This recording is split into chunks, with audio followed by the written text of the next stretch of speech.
हर हर महादेव। श्री शिवानमस्तुभ्यम। जय श्री हरि। आप सभी भक्तगणों का मैं सुप्रिया मिश्रा अपने चैनल पर स्वागत करती हूँ। पाप मोचनी एकादशी यानी कि जो आपके समस्त पापों का नाश कर देती है, ऐसी विशेष एकादशी को आप सभी भक्तजनों की बहुत बहुत शुभकामनाएं।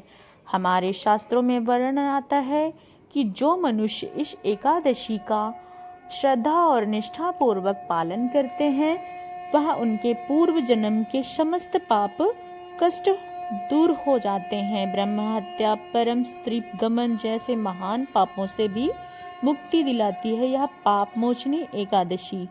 यह एकादशी इस बार 15 मार्च 2026 को आ रही है। जो विशेष वीडियो हम आपसे बात करते हैं, आखिर यह विशेष पाप मोचनी एकादशी व्रत का पालन कैसे करते हैं, तो विधि बताते हैं आप सभी को।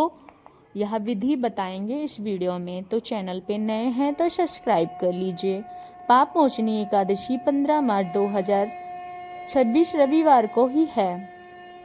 इस दिन व्रत का पारण करने का समय रहेगा 16 मार्च 2026 सोमवार के दिन सुबह 6:36 से।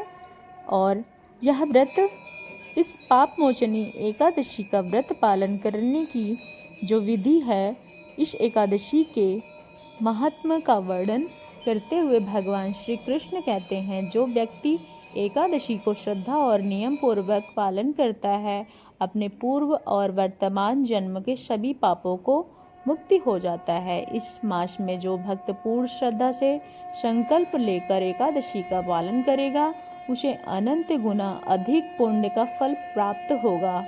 इस दिन पहले यानी दशमी के दिन सूर्यास्त से पहले भोजन न लें और बाद में उसके मुंह, हाथ और दांतों को अच्छे से स्वच्छ करके अपने मन तथा इंद्रियों को नियंत्रित करके परम भगवान श्री कृष्ण के ऊपर ध्यान केंद्रित करें और व्रत का पालन करना चाहिए। एकादशी के दिन प्रातः ब्रह्म मुहूर्त में उठ जाएं। ब्रह्म मुहूर्त यानी कि सूर्योदय से पहले का जो समय होता है, 1.5 घंटा पहले का समय आध्यात्मिक साधक के लिए सबसे अच्छा माना जाता है। इसी वजह से ब्रह्म मुहूर्त में उठने से सर्वार्थ आयुष का शास्त्र मनुष्य को अपनी आयु की रक्षा के लिए ब्रह्म मुहूर्त में उठना चाहिए।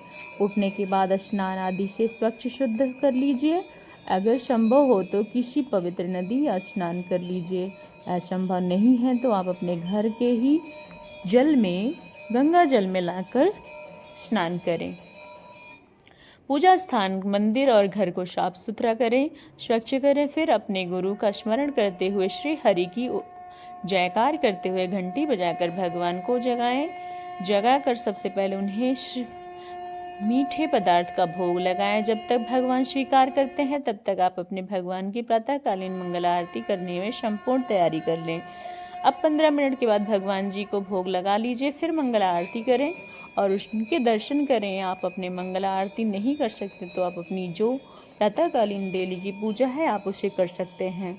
उसके बाद भगवान के समक्ष हाथ में गंगा जल लेकर एकादशी व्रत का संकल्प कीजिए और संकल्प लेते ही भगवान से इसी प्रकार प्रार्थना कीजिए कि हे प्रभु, आपकी प्रसन्नता हेतु और अपने शुद्धिकरण हेतु मैं इस एकादशी का पालन करने जा रही हूँ या जा रहा हूँ। जो भी हो, इस दिन भोजन से विरत रहूंगी और अगले दिन तक ग्रहण करूंगी। हे पुंडरीकाक्ष, अच्छु कृपा मुझे अपनी शरण में लीजिए। इस प्रकार संकल्प लेकर हाथ में रखे हुए उस गंगा जल को तुलसी के पौधे में अर्पित कर दें। और अब समय है तुलसी देवी की पूजा आराधना करने का। तुलसी देवी का एक मध्यम उच्च स्थान है। आवश्यकता अनुसार जल प्राप्ति करिए। उसके बाद समक्ष घी का दीपक प्रज्वलित कीजिए। 3 बार प्रदक्षिणा कीजिए, प्रणाम करिए और इस मंत्र का उच्चारण कीजिए। वृंदाय तुलसी देवाय प्रियाय केशवस्य च कृष्ण भक्ति प्रदेवी शतवत नमो नमः। इस प्रकार आप माता तुलसी की आरती विग्रह कर लीजिए। और अब बात करते हैं तुलसी माता की पूजन का जो विशेष होता है। तुलसी पूजा का शुभ समय होता है कई लोग तो ये भी कहते हैं कि रविवार के दिन अगर एकादशी पड़ती है तो उस दिन हमें तुलसी माता को छूना नहीं चाहिए। तो इस वीडियो पर भी बहुत सारी विचारधाराएं हैं, अपनी अपनी धारा है, लेकिन कहते हैं कि अगर एकादशी का व्रत कर रहे हैं तो तुलसी माता का पूजन और दीपक तो जरूर प्रज्वलित करना चाहिए। और यही समय होता है जो श्री हरि की उपासना में लीन सभी भक्त अपना आध्यात्मिक चेतना का उजागर करते हैं और श्री हरि के चरण को स्पर्श करते हुए माता लक्ष्मी, श्री हरि विष्णु की उपासना करते हुए भजन कीर्तन में संलग्न रहते हैं। श्री कृष्ण की उपासना में उनका नाम जप करते हैं और साथ ही साथ व्रत का पालन विधि विधान से करते हैं। इस मंत्र का अर्थ है, हे वृंद देवी तुलसी देवी, आप भगवान केशव की प्रिया हैं। हे कृष्ण भक्ति प्रदान करने वाली सत्यवती देवी, आपको मेरा बारंबार प्रणाम। अब समय है उनके समक्ष बैठकर हरे कृष्ण महामंत्र का जाप करने का। हरे कृष्ण हरे कृष्ण हरे कृष्ण हरे कृष्ण कृष्ण कृष्ण हरे हरे, हरे राम राम राम हरे हरे। इससे अधिक मंत्र की संख्या में माला का जप कीजिए। और यही एकादशी के दिन करने योग्य सबसे महत्वपूर्ण कार्य है, इसलिए संपूर्ण दिन या फिर प्रातःकाल इस महामंत्र का आप कम से कम 10, 16, 25, 32 माला का जाप अवश्य करें। जब समाप्त करने के बाद एकादशी की कथा सुनते हैं और उसके बाद मन में ही भगवान श्री हरि का स्मरण करिए और एकाग्रचित होकर एक स्थान पर बैठकर आरंभ से अंत तक ध्यान पूर्वक इस कथा का श्रवण कीजिए। जो कथा हम आपको सुनाने जा रहे हैं तो कृपया पूर्वक ध्यान से सुनिए। यह कथा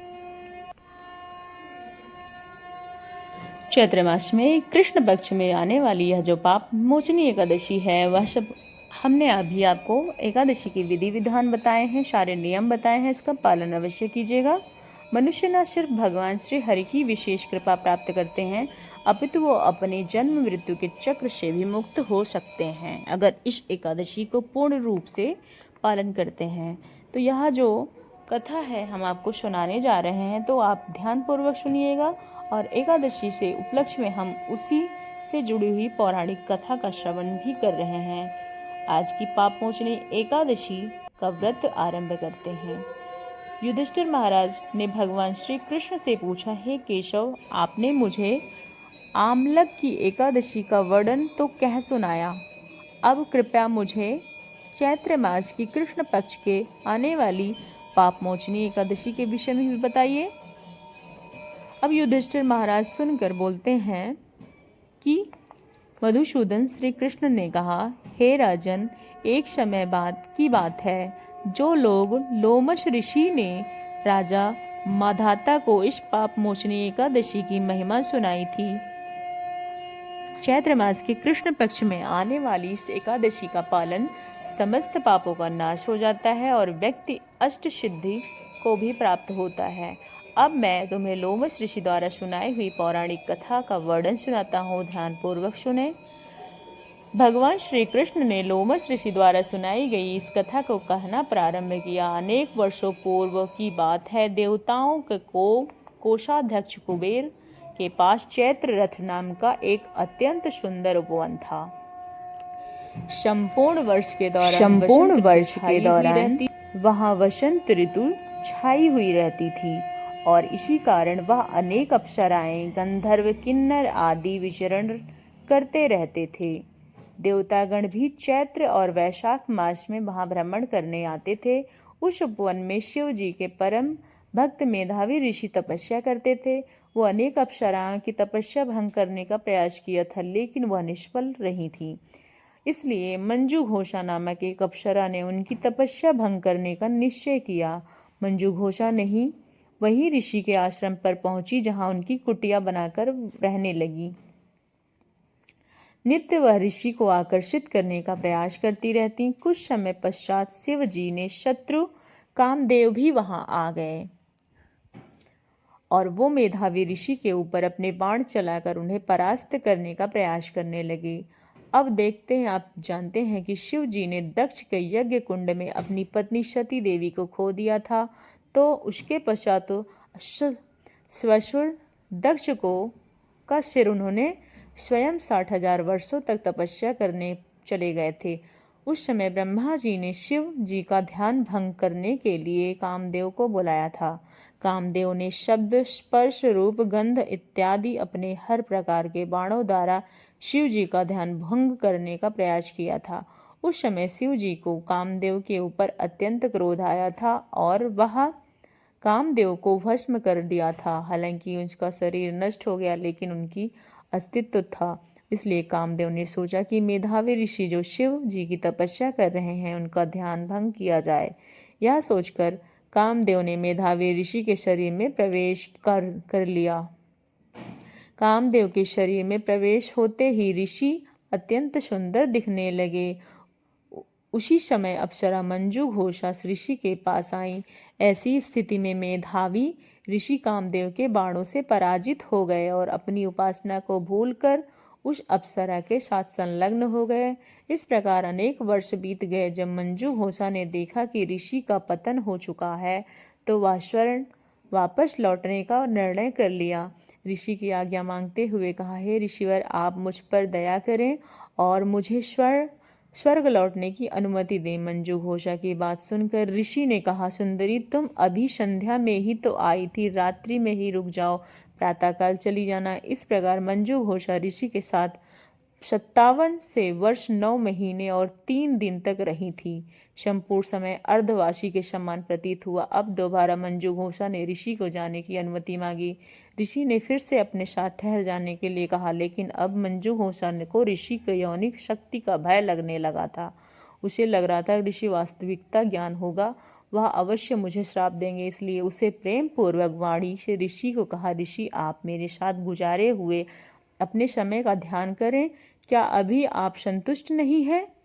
जब मंजू घोषा का यह शब्द सुनकर ऋषि काल की गणना करने लगे, तो अपने कर्म को पछतावा और क्रोधपूर्ण होकर अश्रुपूरित नेत्रों से, अरे अरे, मैंने अपने जीवन के 57 वर्ष व्यर्थ कर दिए। तुमने मेरे जीवन में मेरी तपस्या दोनों ही सर्वनाश कर दिया, क्योंकि तुमने एक पिशाचनी जैसा व्यवहार किया। इसलिए मैं तुम्हें श्राप देता हूँ कि तुम इसी क्षण पिशाच योनि में जाओ।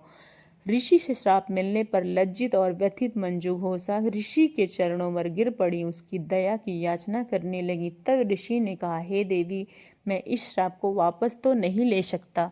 तुमने मेरी तपोशक्ति का विनाश कर दिया है, लेकिन यदि तुम चैत्र मास के कृष्ण पक्ष में आने वाली पाप मोचनी एकादशी की निष्ठापूर्वक पालन करोगी, तो तुम्हें अवश्य ही पिशाच योनि से मुक्ति मिल जाएगी। यह कहकर मेधावी ऋषि अपने पिता च्यवन ऋषि के आश्रम चले गए। वहां जाकर उन्होंने अपने पिता के चरणों में मंजू के साथ घटित सारी घटना कह सुनाया। इस प्रकार कहा, हे पिताश्री, मैं दुर्भाग्यवश एक अप्सरा का संग में अपने समस्त तपोबल नाश कर दिया। कृपया मुझे इस पाप से प्रायश्चित का मार्ग दिखाइए। अपने पुत्र के दयानीय स्थिति को देखकर च्यवन ऋषि ने कहा, हे पुत्र, तुमने क्या किया? इस पाप का एकमात्र प्रायश्चित यही है कि तुम्हें चैत्र मास के कृष्ण पक्ष में आने वाली पाप मोचनी एकादशी के दिन श्रद्धा पूर्वक पालन करना चाहिए। तुम पाप मुक्त हो जाओगे। च्यवन ऋषि वचन सुनकर मेधावी ऋषि अत्यंत गंभीरता पूर्वक कोठारता पाप मोचनी एकादशी का पालन किया और सभी पापों से मुक्त होकर मंजू घोषा के द्वारा इस व्रत का पालन करके पिशाच योनि से मुक्ति प्राप्त करके उसने अपना स्वर्गीय देह पुनः प्राप्त किया। कथा का समापन करते हुए ऋषि जी ने कहा, राजा माधता से कहा, राजन, इस प्रकार पालन करते समस्त पापों का नाश होता है। जो व्यक्ति इस कथा को श्रवण करता है, सुनता है या कहता है, उसके समस्त पाप दूर होते हैं और वह श्रद्धापूर्वक भ्रूण हत्या, ब्रह्म हत्या, महामाप, स्त्री समन, पत्नी संग इत्यादि सभी महापापों से मुक्ति प्राप्त करता है। इसलिए प्रत्येक व्यक्ति को इस पाप मोचनी एकादशी का पालन अवश्य करना चाहिए और इस दिन अधिक से अधिक श्री कृष्ण नाम का जप करना चाहिए। हरे कृष्ण कृष्ण कृष्ण हरे हरे, हरे रामा रामा रामा हरे हरे। और इस प्रकार अन्न से बना हुआ कोई भी खाद्य पदार्थ नहीं लेना चाहिए। संपूर्ण दिन अपनी चेतना को अधिक से अधिक कृष्णमय बनाने का प्रयास करना चाहिए। व्यर्थ की बातों का समय गंवाए बिना भगवत गीता, श्रीमद् भागवत इत्यादि वैदिक ग्रंथों को पढ़ना चाहिए और श्री हरि की कथा का श्रवण करना चाहिए। अगले दिन द्वादशी पर निर्धारित पारण का समय इस व्रत के नियम अनुसार पारण कीजिए। इस व्रत को संपूर्ण विधि को पारण कैसे, वह पारण की जो विधि पाप मोचनी एकादशी के पारण का अगले दिन 16 मार्च को होगा और 16 मार्च 2026 सोमवार के दिन होगा। और इसी दिन कई लोग प्रदोष का व्रत करेंगे। जो एकादशी और प्रदोष एक साथ करते हैं उनके लिए थोड़ा सा यह जानने योग्य बातें हैं। पौराणिक कथा के यथार्थ रूप हमारे शास्त्रों में प्रमाणभूत रूप आपके समक्ष प्रस्तुत करने का प्रयास करते हैं और वह भी किसी भी मिलावट से। यह हमारा अभिमान है कि हमने यह ग्रंथों और काव्यों गूगल की सहायता से ही प्राप्त करके विशेष जानकारी एकत्रित करते हैं और आप सभी के लिए नया नया जुड़ाव आप सभी के बीच में लेकर आते हैं। तो यकीन मानिए आप लोगों को यह वीडियो कैसा लगा हमें कमेंट बॉक्स में बताइएगा। आपका दिन मंगलमय हो इसी आशा के साथ अगर आप लोग चैनल पर नए हैं तो चैनल को सब्सक्राइब कीजिएगा, नोटिफिकेशन ऑन कीजिएगा ताकि आने वाली सभी वीडियो आप तक पहुंचती रहें और पाप मोचनी एकादशी की संपूर्ण श्रद्धा और भक्ति भावपूर्वक पालन करते हुए हम अपने आध्यात्मिक गतिविधियों को आगे अग्रसर करते हैं। जय श्री कृष्ण, हरे हरे, राधे राधे, जय श्री कृष्ण। आप सभी को एक बार से पुनः से पाप मोचनी एकादशी की बहुत बहुत शुभकामनाएं। और आप पाप मोचनी एकादशी 15 मार्च 2026 को मना रहे हैं और उसके साथ प्रदोष का जो व्रत है वह हम 16 मार्च 2026 को मनाएंगे। इसी आशा के साथ आपसे विदा लेते हैं। अगली वीडियो के साथ कल प्रातःकालीन बेला में आप सभी के बीच में पुनः से उपस्थित होंगी। तब तक के लिए जय श्री कृष्ण, जय श्री हरि, राधे राधे मित्रों।